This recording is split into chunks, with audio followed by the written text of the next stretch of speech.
What is going on, guys? Welcome back to another post game here on Mets Central. And the New York Mets complete their sweep over the St. Louis Cardinals.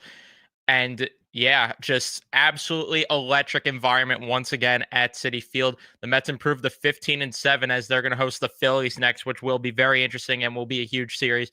Hopefully, the crowd is just as alive for that series as it's been for this, because just watching these games on TV, you could just feel it with the crowd. You could just feel the sense of excitement with this team right now. And rightfully so, with the way they've been playing, especially at home. And the Mets get the job done and sweep this series. And going into this one, you guys know, if you listen to the podcast, I predicted a split because I was at a point where, the Mets offense hasn't really done enough really throughout the first few games here, but shame on me. Shame on me for counting out how good this pitching staff is. And for the people like you, for the people like me who have been preaching to be patient with Clay Holmes, today he gave us a reason to say our patience paid off.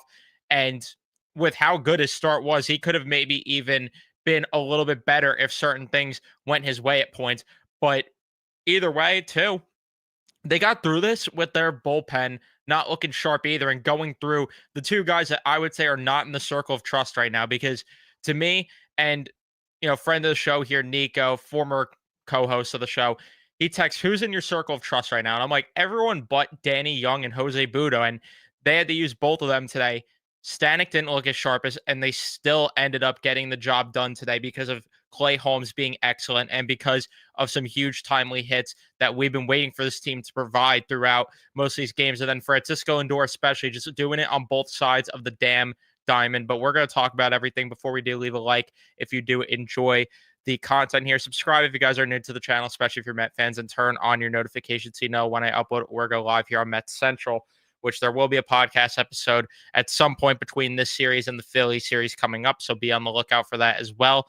But yeah, to start off, Clay Holmes definitely did struggle a little bit, which is why I'm saying if things, just went his way, which there's always this one inning, and I get that it happens with starting pitchers in general, but this there's always this one inning with Clay Holmes where he just cannot find the zone at points, and it really hurts his outing from being able to go a little bit deeper, which he still gave a really good length today compared to what he usually has.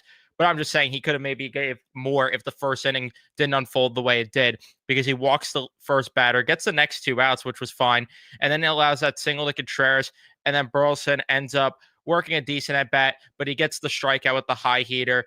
And then Francisco Lindor in the bottom of the first with a solo shot to lead the game off with a home run and make it 1-0. He's heating up. And the thing that unfortunately we have to ask ourselves, and we joke about this on the show and joke about this in the group chat that I'm in with, some friends of the show, of course, we joke about all the time and say, is Lindor just the merchant of my girl? Which we'll have to see, this upcoming road trip, if he's just right now hitting really well at Citi Field, and it could be because of the crowd. But every time at Citi Field, I mean, he is just on his damn game, and it was no exception there. Unfortunately, Sonny Gray would retire the rest of the batters, because Sonny Gray is probably the best pitcher they have faced in a bit now, and definitely the best pitcher of this series they have faced.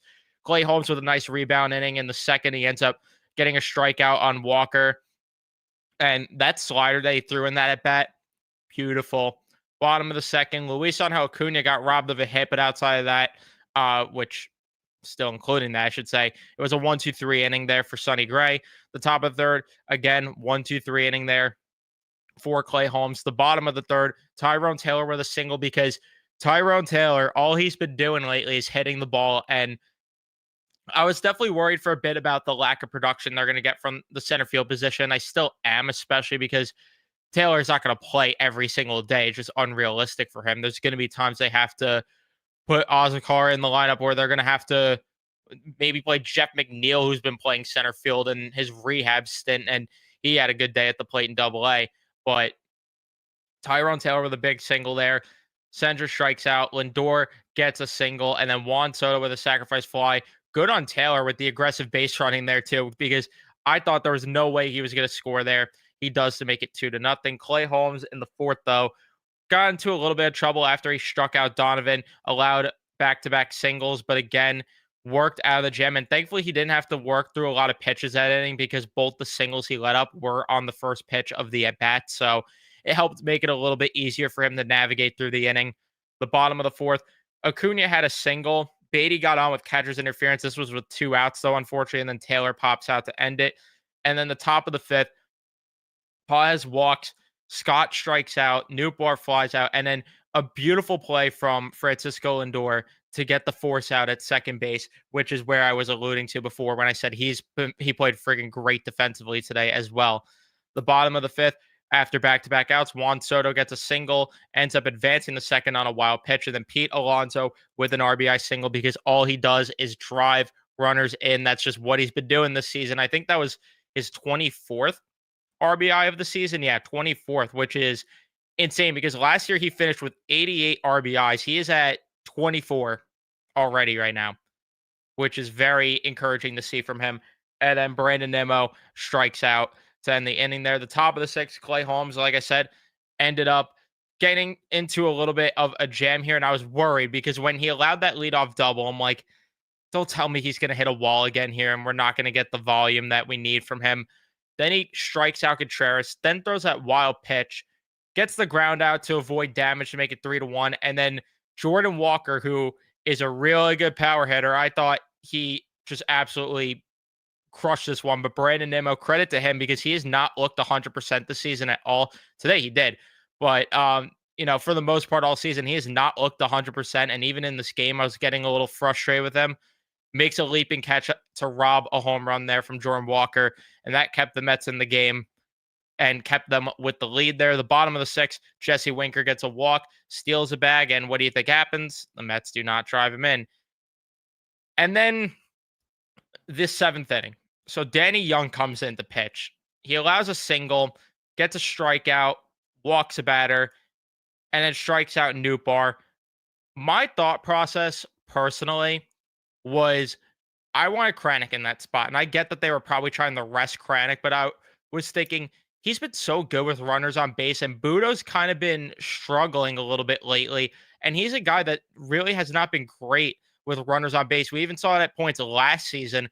So I was thinking maybe put Kranick in for a batter and then let Budo start the eighth with the bases empty. That was my thought process. But they go to Budo, and I'm not going to kill Mendoza for it because, like I said, like, what are you going to do here when the bullpen is as taxed as it's been? And then Sajaci ends up getting that RBI double to tie the game up at 3. And I was really aggravated. And I'm like, they don't have their top arms today. This might get difficult. And, it might get a little ugly here. But thankfully, in the bottom of the seventh, the Mets respond. Sender strikes out, a single from Lindor, walk from Soto. And then Phil Maton, who thought he was a villain going into the series, comes in, strikes out Alonso. But then Brandon Nimmo with a huge RBI single to make it 4-3. Jesse Winker strikes out. We go to the eighth inning where it was a huge response inning by Jose Budo, getting 2 strikeouts there. Very happy with what he gave there. The bottom of the eighth inning, thank goodness the Mets piled it on because we'd be talking about a different baseball game now. Acuna gets a leadoff double. Beatty strikes out. Taylor tie 2 bags, gets a double there, makes it 5-4. Torrens gets a walk. Lindor hits it to that force out. And then Juan Soto, we've been waiting for him to get big hits. And here it is, a huge RBI double to break the game open and make it 7-3. Stanek struggled a bit, allowed back-to-back singles, which ended up bringing in a run at one point, but still got the job done. That was the worst he's looked all season long. I'm not panicking. He's going to let up runs, let it be in a game where they win either way. But yeah, just really good stuff from Clay Holmes today. I think that's the main takeaway we all have here, because that changeup again for a team, because Gary was mentioning on the broadcast that the Cardinals are a team that's good against changeups. I mean, he got 9 swings, 5 whiffs on the changeup today, which was really nice to see. He utilized his slider a little bit more than he has in previous outings. And there was a sweeper they threw. I forgot who it was to, but there was a sweeper in this game. Just filthy, absolutely filthy. And he was generating a lot more swing and miss stuff than we've honestly seen him generate throughout his first few starts here. And I know that the strikeout number wasn't as high as it's been at one point, but I still feel like just watching, there was a lot more swing and miss stuff. 6 strikeouts for him, 2 walks, 1 earned run, 4 hits. 6 innings. Much needed length from him, considering how this bullpen had to navigate, considering they had the B squad for the bullpen. That was absolutely huge to get 6 innings from Clay Holmes. He looked really good. And the biggest thing that's been the biggest positive, I should say, between the last two starts from Clay Holmes now, his sinkers looked like the Clay Holmes, sinker that's been advertised, the one that we saw with the Yankees, and what made him be so successful in the Bronx as a closer there. So it's very encouraging to see that his sinkers looked a lot better. And then, like I said, with the bullpen, it's just unfortunate that you had to go the B squad, but you still won with it. And it's getting to a conversation though where it's definitely easier to say, yeah, Danny Young's not going to be here for long. Once Paul Blackburn is back, once Nunez is ready, there might be even a conversation about Budo because he has looked very shaky his last few outings. And again, the bullpen's not going to be perfect, but it is a little concerning with Budo. Danny Young, though, it's kind of like, you just know that he's not that great, and you just know that they're going to replace him at some point. But with the offense, really solid production for the most part. 4 for 13 with runners in scoring position. But you get a 3 for 5 day from Lindor. You get a 2 for 3 day from Soto with a walk. Alonso, 1 for 5, but still a huge RBI in there. Nimmo, 1 for 4, but again, a huge catch in the outfield. Huge RBI. Winker, not a great day for him, going 0 for 3 with 3 strikeouts. Luis Angel Acuna, though, just electric to watch on both sides. He does make a lot of mental mistakes, like we've said time and time again. He's not the most intelligent player. There are things he lacks up here, but he, again, like, just electric stuff from him. And how about that little double that he got? Or I don't know if they ruled a double. It might have been ruled a single. But how about that where he gets the second on that one, in that one at bat? It was one of his later at bats. I think actually the one where the Mets piled it on offensively. Love what he gives. Beatty, 0 for 3. I mean, the decision's getting very clear when McNeil comes back, what they're going to do. Tyrone Taylor, though, 2 for 4 day. Loved what we got from him. And then Hayden Senger, it is what it is. Like, I don't expect anything from him. But yeah, really good stuff from the Mets today. Very encouraged with what they gave throughout points of the series. And I still obviously have my concerns at points with the offense, but I will say the at bats at least were a lot better in this series versus the Minnesota one, because the Minnesota one just like it seemed like there was no plate approach. At least here, it seemed like the plate approach was a little bit better throughout the course of this series, which we'll break down on the podcast tomorrow. But yeah, they get the job done, and I'm very thrilled about it. So let me get to the chat and see what you guys are saying now.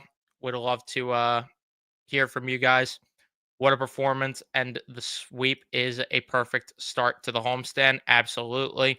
Phillies next. Let's go. Yep. And huge games early. It's early, but they're huge games because you want to take advantage of, I should say take advantage because the Phillies are playing good baseball right now, but you want to create separation early as much as possible and win these games early in the season. Beatty stinks. Yeah. It kind of is what it is with them. Like, we know it, unfortunately. Unfortunately, it's just the reality of the situation with them. We told you guys to buy your Clay Home stocks when they were low, and they didn't want to listen, some of them. Some of them we still want him back in the bullpen.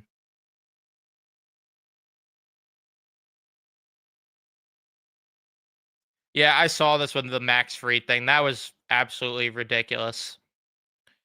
Soto over his last 7 games, 7 hits, 2 home runs, 8 RBIs, 3 walks, 269 average, 333 on base, 538 slugging, and an 871 OPS. Someone seems to be heating up. His at bats look better. And the crazy part is, we know that his on base percentage could be better than that. That's the crazy part, is he's putting up those numbers. And with Soto, it's like you expect him to have really close to a 400 on base percentage. And it's at 333 there in the last few games.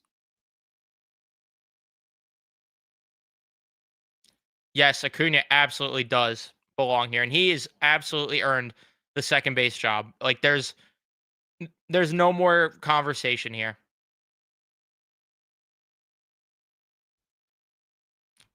Not sure who you're referring to here. I don't know if you're just saying it on a general sense or if you're saying I didn't believe in him. But if you're saying I didn't believe in him, I never said I didn't believe in him. I was just frustrated with his first few games. But he is absolutely heating up. Yeah, no doubt about it. But I'm assuming you meant a general sense with that for the people that did doubt him. Yeah, Acuna has to play every night. Absolutely has to. And yeah, hopefully Brandon Nimmo's day today gets him going. I hope so too because he just looked a lot better towards the later part of this game and he started to have some big moments that he's desperately needed. We will see how it translates, but it would be absolutely huge for this team if I mean it goes without saying, but it's much needed for Brandon Nimmo to get going on top of the rest of the guys that are starting to get going, like Juan Soto, of course. Thanks for the series win, Maton. Have a fun flight home. Yeah, Mr. I'm a villain and I took it personal, right? And yeah, I mean, it's gonna happen when the team's healthy. Beatty's not gonna be here. His hits that he got recently too, like not the greatest pitchers in the world. So there's just really still no encouraging signs there, unfortunately. Udo has to stop throwing his slider. It's been his worst pitch this year and always seems to hang it. Good for him, the rebound. I agree there. I absolutely agree. And I'm pretty sure that's the pitch, if I'm not mistaken, that got him torched in Milwaukee last year during the playoff game, if I'm not mistaken there. But you guys could correct me if I'm wrong on that.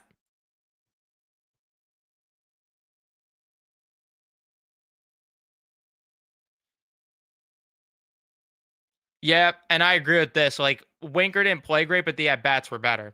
And that's more important to me than anything else. I'd rather at least him go down looking like a man than Marte, who just looks like Celtic Shaq right now out there, just striking out on 3 pitches almost every at bat. Or maybe almost every at bat's a little bit of an exaggeration, but you get my point. It's just not good enough.